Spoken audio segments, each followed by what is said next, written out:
நீங்கள் பார்த்து ரசித்துக் கொண்டிருப்பது பந்தல் மீடியா இந்தியா தொலைக்காட்சி.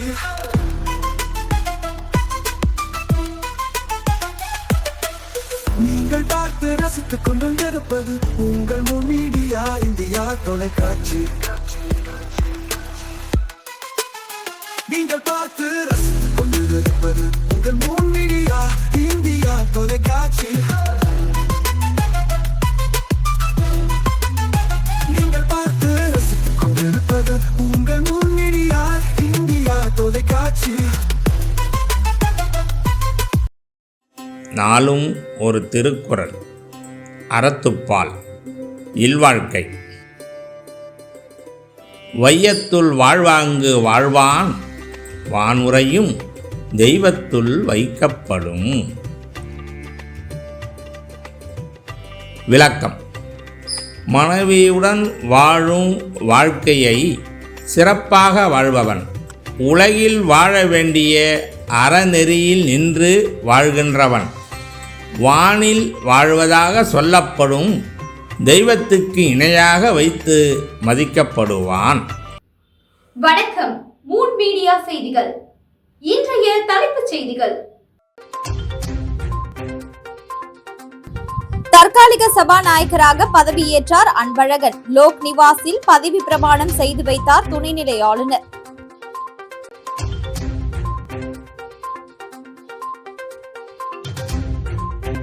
வரும் 20ஆம் தேதி கூடுகிறது புதுச்சேரி சட்டப்பேரவை. புதிய சட்டமன்ற உறுப்பினர்கள் பதவியேற்கின்றனர்.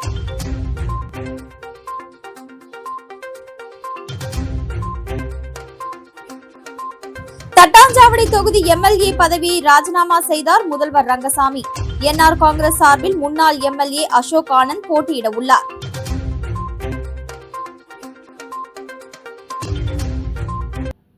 இனி விரிவான செய்திகள். புதுச்சேரியின் தற்காலிக சபாநாயகராக உப்பளம் தொகுதியின் சட்டமன்ற உறுப்பினரான அன்பழகன் பதவியேற்றார். லோக் பவனில் நடைபெற்ற நிகழ்ச்சியில் துணைநிலை ஆளுநர் கைலாஷ்நாதன் அவருக்கு பதவி பிரமாணம் செய்து வைத்தார். புதுச்சேரியில் நடந்து முடிந்த சட்டமன்ற தேர்தலில் 18 தொகுதிகளை கைப்பற்றி மீண்டும் தேசிய ஜனநாயக கூட்டணி ஆட்சி அமைத்தது. தொடர்ந்து கடந்த 13ஆம் தேதி முதலமைச்சராக ரங்கசாமியும், அமைச்சர்களாக பாஜகவின் நமச்சிவாயம், என்ஆர் காங்கிரஸை சேர்ந்த மல்லாடி கிருஷ்ணராவ் ஆகியோர் அமைச்சர்களாக பதவியேற்றுக் கொண்டனர். தொடர்ந்து சட்டமன்ற உறுப்பினர்கள் பதவியேற்பு விழா வரும் புதன்கிழமை நடைபெறவுள்ள நிலையில் இன்று தற்காலிக சபாநாயகராக உப்பளம் சட்டமன்ற தொகுதியில் போட்டியிட்டு வெற்றி பெற்ற அதிமுகவின் அன்பழகன் பதவியேற்றார். புதுச்சேரி லோக் நிவாஸில் நடைபெற்று வரும் நிகழ்ச்சியில் துணைநிலை ஆளுநர் கைலாஷ்நாதன் அவருக்கு பதவி பிரமாணம் செய்து வைத்தார். நிகழ்ச்சியில் முதலமைச்சர் ரங்கசாமி, அமைச்சர்கள் நமச்சிவாயம், மல்லாடி கிருஷ்ணராவ், பாஜக, என்ஆர் காங்கிரஸ், திமுக, சுயேட்சை சட்டமன்ற உறுப்பினர்கள், அரசு செயலர்கள், காவல்துறை அதிகாரிகள் கலந்து கொண்டனர். தொடர்ந்து அங்கிருந்து சட்டமன்றம் சென்று அங்கு கோப்பில் கையெழுத்திட்டார். தொடர்ந்து வரும் புதன்கிழமை சட்டப்பேரவை கூடி சட்டமன்ற உறுப்பினர்கள் பதவியேற்க உள்ளனர்.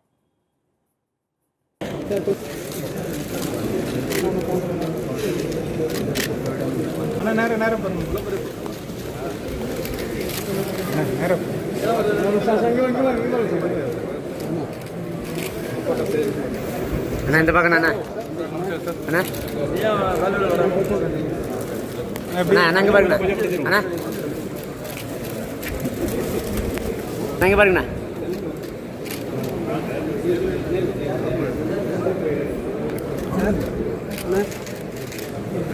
சிறப்பு செய்த நல்லுறவுகள் சிறப்பு ஏற்றுக்கொண்ட நல்லுறவுகள் அனைவருக்கும் நன்றி தெரிவித்துக் கொள்கிறோம்.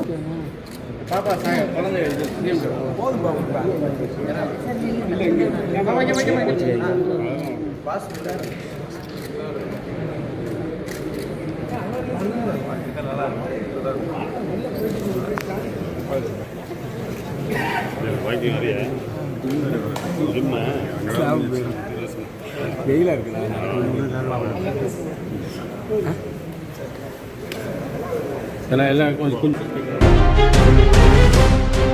புதுச்சேரி முதலமைச்சர் ரங்கசாமி நடந்து முடிந்த சட்டமன்ற தேர்தலில் தட்டாஞ்சாவடி, மங்கலம் என 2 தொகுதிகளில் போட்டியிட்டு 2 தொகுதிகளிலும் வெற்றி பெற்ற நிலையில் தட்டாஞ்சாவடி தொகுதி சட்டமன்ற உறுப்பினர் பதவியை ராஜினாமா செய்தார். மேலும் 6 மாதத்திற்குள் இத்தொகுதியில் இடைத்தேர்தல் நடைபெற உள்ளது. புதுச்சேரி சட்டமன்ற தேர்தலில் முதலமைச்சர் ரங்கசாமி தலைமையிலான தேஜ கூட்டணி 18 இடங்களில் வெற்றி பெற்று மீண்டும் ஆட்சியை கைப்பற்றியுள்ளது. இந்த தேர்தலில் முதலமைச்சர் ரங்கசாமி தட்டாஞ்சாவடி, மங்கலம் என 2 தொகுதிகளில் போட்டியிட்டார். இதில் தட்டாஞ்சாவடி தொகுதியில் 4441 வாக்குகள் வித்தியாசத்திலும், மங்கலம் தொகுதியில் 7050 வாக்கு வித்தியாசத்திலும் வெற்றி பெற்றிருந்தார். இந்த நிலையில் கடந்த 13ஆம் தேதி 5வது முறையாக முதலமைச்சர் ரங்கசாமி பொறுப்பேற்றுக் கொண்டார். மேலும் அமைச்சராக நமச்சிவாயம், மல்லாடி கிருஷ்ணாராவ் ஆகியோரும் பதவியேற்றுக் கொண்டனர். தொடர்ந்து 20ஆம் தேதி சட்டசபையில் புதியதாக தேர்வு செய்யப்பட்ட சட்டமன்ற உறுப்பினர்களுக்கு தற்காலிக சபாநாயகர் அன்பழகன் பதவி பிரமாணம் செய்து வைக்க உள்ளார். அப்பொழுது ஏதாவது ஒரு தொகுதியின் சட்டமன்ற உறுப்பினராக மட்டுமே முதலமைச்சர் ரங்கசாமி பதவியேற்க முடியும். அப்பொழுது சம்பந்தப்பட்ட தொகுதியின் சட்டமன்ற உறுப்பினர் பதவிக்கான சான்றிதழை தற்காலிக சபாநாயகரிடம் முதலமைச்சர் அளிக்க வேண்டும். இதனால் ரங்கசாமி தட்டாஞ்சாவடி தொகுதியின் சட்டமன்ற உறுப்பினர் பதவியை ராஜினாமா செய்வதாக கூறி சட்டசபை செயலர் தயாளனிடம் கடிதம் வழங்கியுள்ளார். மேலும் விரைவில் தட்டாஞ்சாவடி தொகுதி காலியானதாக தேர்தல் ஆணையம் அறிவிக்கும். பிறகு 6 மாதத்திற்குள் இடைத்தேர்தலுக்கான தேதி அறிவிக்கும். அப்பொழுது என்ஆர் காங்கிரஸ் வேட்பாளராக முன்னாள் சட்டமன்ற உறுப்பினர் அசோக் ஆனந்த் போட்டியிடுவார் என தகவல் வெளியாகியுள்ளது.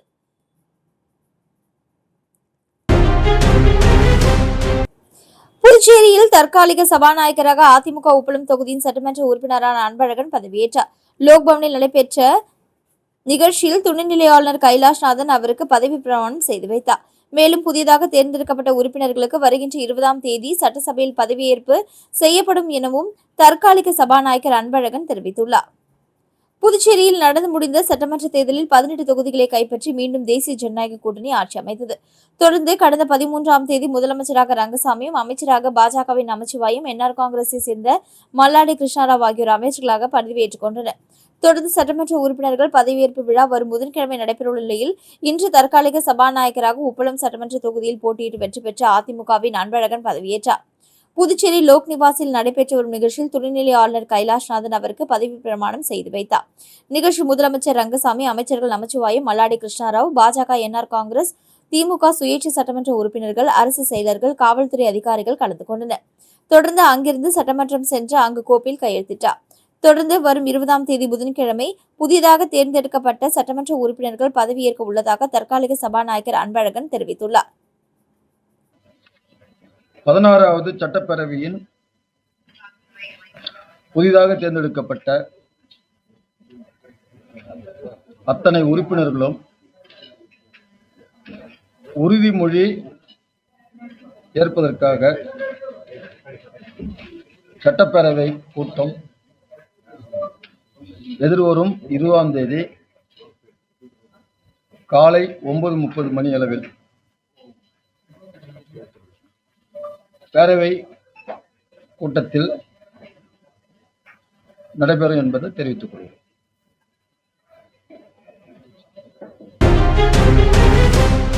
வாழும் போதும் வாழ்க்கைக்கு பிறகும் பணம் உங்களுக்கு பெருகிக் கொண்டே இருக்கும். அனைவருக்கும் புதிய வாய்ப்பு. நீங்கள் உழைக்கும் குணம் கொண்டவரா? அப்படியானால் நீங்கள் நேர்மையுடன் முதலீடு இல்லாமல் சம்பாதிக்க அரிய வாய்ப்பை நாங்கள் தருகிறோம். மேலும் எரிவாயு godown, super market, solar plant அமைத்து பணம் சம்பாதிக்கலாம். முக்கியமாக முதலீடு இல்லாமல் வருமானம் வரும் வாய்ப்பு. வயது வேறுபாடின்றி, கல்வி தகுதியின்றி அனைவரும் இணைந்து பணம் சம்பாதிக்கலாம். வாருங்கள், LDBS பஜார் உங்களை அன்போடு வரவேற்கிறது. எங்களுடன் இணைந்து நேர்மையான முறையில் பணத்தை சம்பாதியுங்கள்.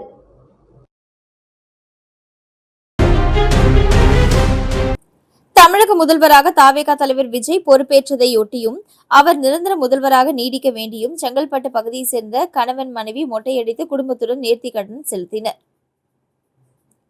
தமிழகத்தில் தமிழக வெற்றிக் கழகம் 108 இடங்களை வென்ற நிலையில் ஆட்சி அமைக்க 5 நாட்களாக போராட வேண்டிய நிலையில் தமிழக வெற்றிக் கழக தொண்டர்கள் மிகுந்த மன உளைச்சலுக்கு ஆளாகினர்.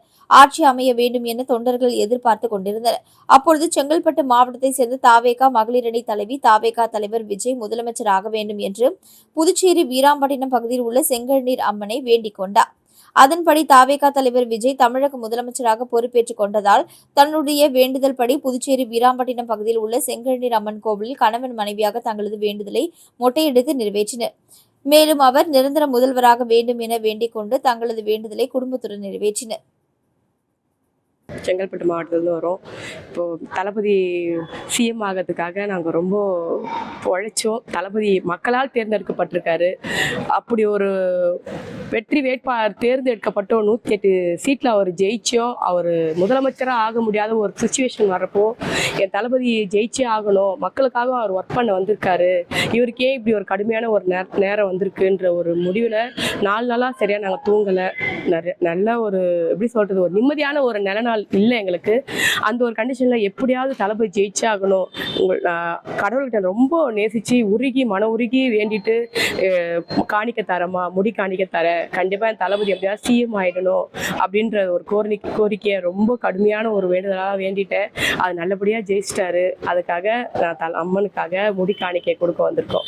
நிரந்தர முதலமைச்சராக ஆகிறதுக்காக எங்கள் வீட்டுக்காரரும் என் கூட சேர்ந்து அவரும் முடி காணிக்க கொடுத்துருக்காரு. நிரந்தர முதலமைச்சராக அவர் ஆகணும்.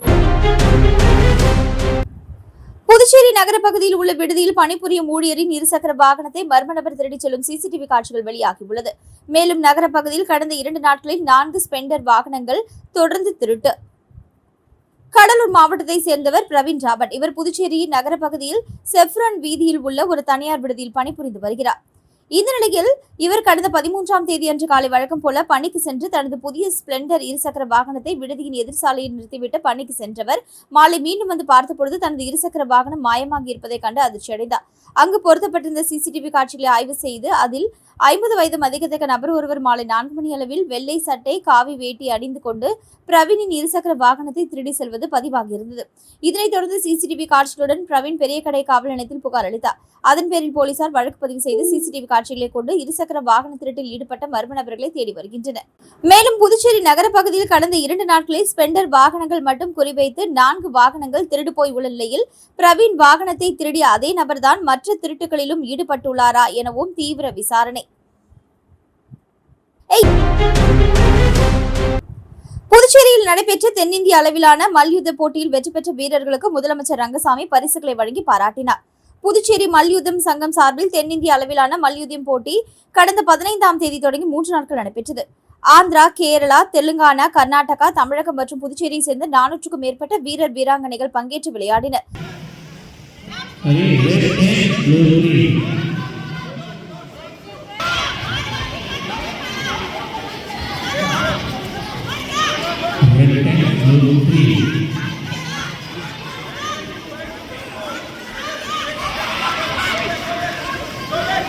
மேலும் நாக் அவுட் முறையில் நடைபெற்ற போட்டியில் வெற்றி பெற்ற வீரர்களுக்கு முதலமைச்சர் ரங்கசாமி பதக்கம் மற்றும் சான்றிதழ்களை வழங்கி பாராட்டினார். வாழும் போதும் வாழ்க்கைக்கு பிறகும் பணம் உங்களுக்கு பெருகிக் கொண்டே இருக்கும். அனைவருக்கும் புதிய வாய்ப்பு. நீங்கள் உழைக்கும் குணம் கொண்டவரா? அப்படியானால் நீங்கள் நேர்மையுடன் முதலீடு இல்லாமல் சம்பாதிக்க அரிய வாய்ப்பை நாங்கள் தருகிறோம். மேலும் எரிவாயு godown, super market, solar plant அமைத்து பணம் சம்பாதிக்கலாம். முக்கியமாக முதலீடு இல்லாமல் வருமானம் வரும் வாய்ப்பு. வயது வேறுபாடின்றி, கல்வி தகுதியின்றி அனைவரும் இணைந்து பணம் சம்பாதிக்கலாம்.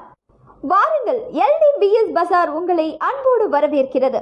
எங்களுடன் இணைந்து நேர்மையான முறையில் பணத்தை சம்பாதியுங்கள்.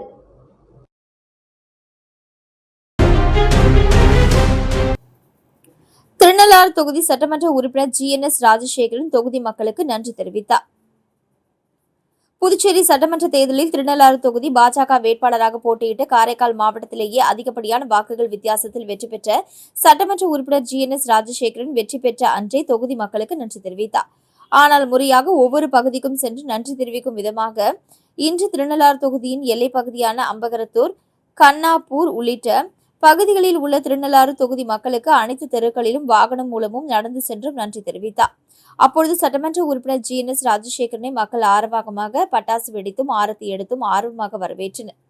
மக்கள் தெரிவித்த பல்வேறு கோரிக்கைகளை விரைவில் நிறைவேற்றுவதாக சட்டமன்ற உறுப்பினர் GNS ராஜசேகரன் மக்களிடம் கனிவுடன் தெரிவித்தார். அமைச்சராக பதவியேற்ற நமச்சிவாயம் சட்டமன்றத்தில் உள்ள தனது அலுவலகத்தில் தனது பணிகளை துவக்கினார். அமைச்சராக பதவியேற்ற நமச்சிவாயம் இன்று சட்டப்பேரவை வளாகத்தில் உள்ள தனது அலுவலகத்தில் பொறுப்பேற்றுக் கொண்டார். அமைச்சராக பொறுப்பேற்றுக் கொண்ட பின் முதலாவதாக மண்ணாடிப்பட்டு தொகுதிக்குட்பட்ட ஆதிதிராவிட மக்களுக்கு இலவச மனைப்பட்டா வழங்குவது சம்பந்தமாகவும், திருக்குனூர் பகுதியில் துணை வட்டாட்சியர் அலுவலகம் அமைப்பது சம்பந்தமாகவும் தனி செயலர் நியமிப்பது ஆகிய 3 முக்கிய கோப்புகளை நமச்சிவாயம் கையெழுத்திட்டார். புதுச்சேரி புதுச்சேரி மாநில முதலமைச்சராக 5வது முறையாக பொறுப்பேற்று இருக்கும் மக்கள் முதல்வர் ரங்கசாமியை அவரது இல்லத்தில் அரியாங்குப்பம் தொகுதி முன்னாள் சட்டமன்ற உறுப்பினர் பாஸ்கர் என்கிற தட்சிணாமூர்த்தி சந்தித்து வாழ்த்து கூறி ஆசி பெற்றார். 5வது முறையாக புதுச்சேரி மாநில முதல்வராக பதவியேற்றதற்கு வாழ்த்து தெரிவித்த பொழுது அவருடன் அவருடைய விசுவாசிகள், அரியாங்குப்பம் தொகுதி என்ஆர் காங்கிரஸ் பிரமுகர்கள் மற்றும் காந்திராம் நற்பணி இயக்க தோழர்கள் கலந்து கொண்டு மக்கள் முதல்வருக்கு வாழ்த்துக்களை தெரிவித்து ஆசி பெற்றனர். வாழும் போதும் வாழ்க்கைக்கு பிறகும் பணம் உங்களுக்கு பெருகிக் கொண்டே இருக்கும். அனைவருக்கும் புதிய வாய்ப்பு. நீங்கள் உழைக்கும் குணம் கொண்டவரா? அப்படியானால் நீங்கள் நேர்மையுடன் முதலீடு இல்லாமல் சம்பாதிக்க அரிய வாய்ப்பை நாங்கள் தருகிறோம். மேலும் எரிவாயு godown, super market, solar plant அமைத்து பணம் சம்பாதிக்கலாம். முக்கியமாக முதலீடு இல்லாமல் வருமானம் வரும் வாய்ப்பு. வயது வேறுபாடின்றி, கல்வி தகுதியின்றி அனைவரும் இணைந்து பணம் சம்பாதிக்கலாம். வாருங்கள், LDBS பஜார் உங்களை அன்போடு வரவேற்கிறது. எங்களுடன் இணைந்து நேர்மையான முறையில் பணத்தை சம்பாதியுங்கள்.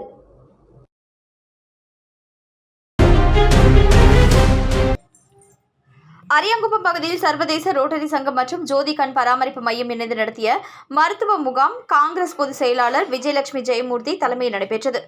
புதிய விடியலை நோக்கி ஒரு உன்னத பயணம் என்கிற நோக்கில் அரியாங்குப்பம் சட்டமன்ற தொகுதி மற்றும் அதனை சுற்றியுள்ள பொதுமக்களின் நல்வாழ்விற்காக சர்வதேச ரோட்டரி சங்கம் மற்றும் ஜோதி கண் பராமரிப்பு மையம் இணைந்து ஆரஞ்ச் விஷன் சென்டர் மூலம் அதிநவீன கண் பரிசோதனை முகாம் நடைபெற்றது. இதில் சிறப்பு விருந்தினராக பங்கேற்ற காங்கிரஸ் மாநில பொதுச் செயலாளர் விஜயலட்சுமி ஜெயமூர்த்தி கலந்து கொண்டு தலைமை தாங்கி இம்மருத்துவ முகாமினை குத்துவிளக்கேற்றி துவக்கி வைத்தார். மேலும் இம்முகாமில் நவீன கருவிகளுடன் கூடிய கண் பரிசோதனைகள், கண் புரை மற்றும் கண் விழி பிரச்சனைகள், கண் அழுத்த நோய், நீரிழிவு நோய், விழித்திரை பாதிப்பு போன்றவற்றை கண்டறிதல் உள்ளிட்ட மருத்துவ சிகிச்சைகள் மேற்கொள்ளப்பட்டது. இதில் நூற்றுக்கணக்கான பொதுமக்கள் பங்கேற்று கண் பரிசோதனைகளை மேற்கொண்டு பயனடைந்தனர். மேலும் இந்நிகழ்ச்சியில் ஜோதி கண் மருத்துவமனையின் இயக்குநர் வனஜா வைத்தியநாதன், ரோட்டேரியன் மாவட்ட கவர்னர் வைத்தியநாதன், ஜோதி கண் மருத்துவமனையின் நிர்வாக இயக்குநர் ஆனந்தன், மருத்துவர் சூர்யா ஜெயமூர்த்தி மற்றும் காங்கிரஸ் கட்சி நிர்வாகிகள் பலர் இவ்விழாவில் கலந்து கொண்டு சிறப்பித்தனர். ஆரோவில் அருகே இன்ஸ்டாகிராமில் பழகிய பெண்ணை கத்தியால் குத்திய வாலிபரை போலீசார் கைது செய்தனர். புதுச்சேரி லாஸ்பேட்டை குறிஞ்சி நகரை சேர்ந்தவர் ஜனார்த்தனன் மகன் சத்யநாராயணன். இவருக்கு திருமணமாகி ஒரு ஆண் குழந்தை உள்ளது. குடும்ப பிரச்சினை காரணமாக அவரது மனைவி பிரிந்து வாழ்ந்து வருகிறார். இதற்கிடையே கடந்த 2 ஆண்டுகளுக்கு முன்பு கோயம்புத்தூரை சேர்ந்த கணவரை பிரிந்த 26 வயது பெண்ணுடன் சத்யநாராயணுக்கு இன்ஸ்டாகிராமில் பழக்கம் ஏற்பட்டது. இந்த நிலையில் கடந்த 6 மாதங்களுக்கு முன்பு கோயம்புத்தூர் பெண்ணிற்கு புதுச்சேரி மூலக்குளத்தில் உள்ள தனியார் சூப்பர் மார்க்கெட்டில் சத்யநாராயணன் வேலை வாங்கி கொடுத்தார். இதற்கிடையே அந்த பெண்ணிற்கும் வேலை செய்த இடத்தில் இருந்த நபருக்கும் பழக்கம் ஏற்பட்டுள்ளது. இதை அறிந்த சத்யநாராயணன் ஆத்திரமடைந்தார். நேற்று முன்தினம் அந்த பெண்ணிடம் பேச வேண்டும் என கூறி மொரட்டாண்டி அருகே சதானா காட்டுப்பகுதிக்கு அழைத்து வந்தார். அங்கு இருவருக்கும் இடையே பிரச்சனை ஏற்பட்டது. அப்பொழுது தான் மறைத்து வைத்திருந்த கத்தியால் அப்பெண்ணின் வயிற்றில் குத்திவிட்டு சத்யநாராயணன் தப்பி சென்றார். இரத்த வெள்ளத்தில் சரிந்த பெண்ணை ஆரோவில் போலீசார் மீட்டு சிகிச்சைக்காக ஜிப்மர் மருத்துவமனையில் அனுமதித்தனர். இதுகுறித்து அப்பெண் கொடுத்த புகாரின் பேரில் போலீசார் வழக்கு பதிந்து சத்யநாராயணனை கைது செய்தனர். மீண்டும் இன்றைய முக்கிய செய்திகள். தற்காலிக சபாநாயகராக பதவியேற்றார் அன்பழகன். லோக் நிவாஸில் பதவி பிரமாணம் செய்து வைத்தார் துணைநிலை ஆளுநர்.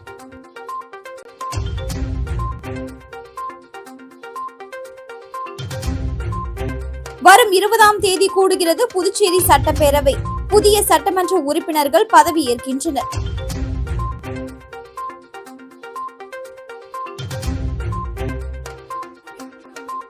தட்டாஞ்சாவடி தொகுதி MLA பதவியை ராஜினாமா செய்தார் முதல்வர் ரங்கசாமி. என்ஆர் காங்கிரஸ் சார்பில் முன்னாள் MLA அசோக் ஆனந்த் போட்டியிட உள்ளார்.